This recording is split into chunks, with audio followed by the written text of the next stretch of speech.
காலகட்டத்தில் ரிவீலிங்ஸ் கம்ஃபர்டர், மூன்றாவது reminding comforter, நினைப்பூட்டுகிறவர். உங்களை நீங்கள் யார் என்பதை அடிக்கடி நினைப்பூட்டுகிறார். உங்களுடைய வாழ்க்கை, கடந்த காலத்தை, நிகழ்காலத்தை, வருங்காலத்தை, ஆங்கிலத்தில் சொல்லப்பட்ட வார்த்தை he reminds you.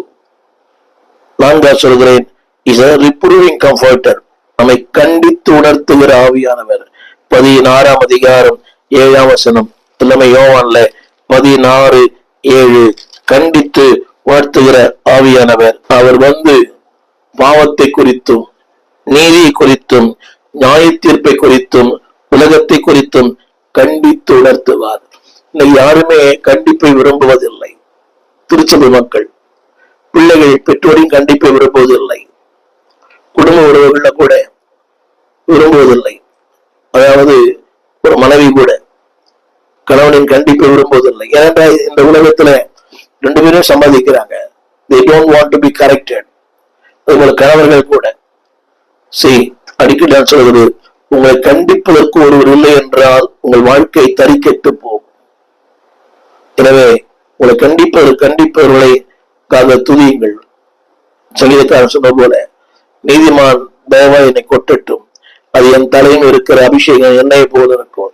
இன்னைக்கு யாருமே யாரை கரெக்ட் பண்ண விரும்பல. கரெக்ட் பண்ண அடுத்த நிமிஷம் ரீடாலியேட்டட், பின்விளைவுகள் ஆற்றுவார்கள்.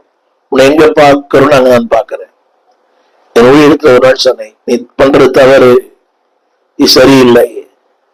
சொல்லுகிற வார்த்தை, என் பர்சனல் ப்ராப்ளம், அதுல தலையிட உங்களுக்கு உரிமை இல்லை.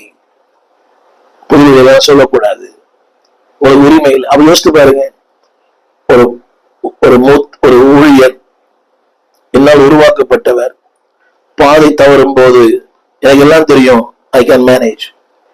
இதுதான் சிம்சன் சொன்னான் புஸ்தகம் 16:20, எப்போதும் போல இப்போதும், ஆனால் கண்கள் பிடுங்கப்பட்டான், விலங்கிடப்பட்டான், மாவரைக்கப்பட்டான், ஒரு வேடிக்கை பொருளாய் மாறினான். என்னை கேட்டுக்கொண்டு அன்பது பிள்ளையே, the announcement சொல்கிறார், residing comforter, இரண்டாவது ரிவீலிங் கம்ஃபர்டர், மூன்றாவது ரிமைண்டிங் கம்ஃபர்ட், நிலைப்பூட்டுகிற ஆவியானவர். அடுத்து சொன்ன ரிப்ரூவிங், அதாவது கண்டித்து உணர்த்துகிற ஆவியானவர். என்னுடைய அடுத்த குறிப்பு, முதலாக சொன்னேன் அனௌன்ஸ்மெண்ட் ஆஃப் தி ப்ராமிஸ், இரண்டாவது தி ஃபுல்ஃபில்மெண்ட் ஆஃப் தி ப்ராமிஸ். இன்னைக்கு எத்தனை பேர் வாக்கு தத்தங்களை அள்ளி தராங்க. தலைவர்கள் எல்லாம் அதை செய்வதை தருவேன், ஒரு வங்கியிலே பணத்தை போடுவோம், வீட்டுக்கு ஒரு நபருக்கு வேலை வாய்ப்பு தருவோம், ஏராளமான வாக்கு திட்டங்கள். Nobody fulfil. சொன்னவர் உண்மை உள்ளவர். அவர்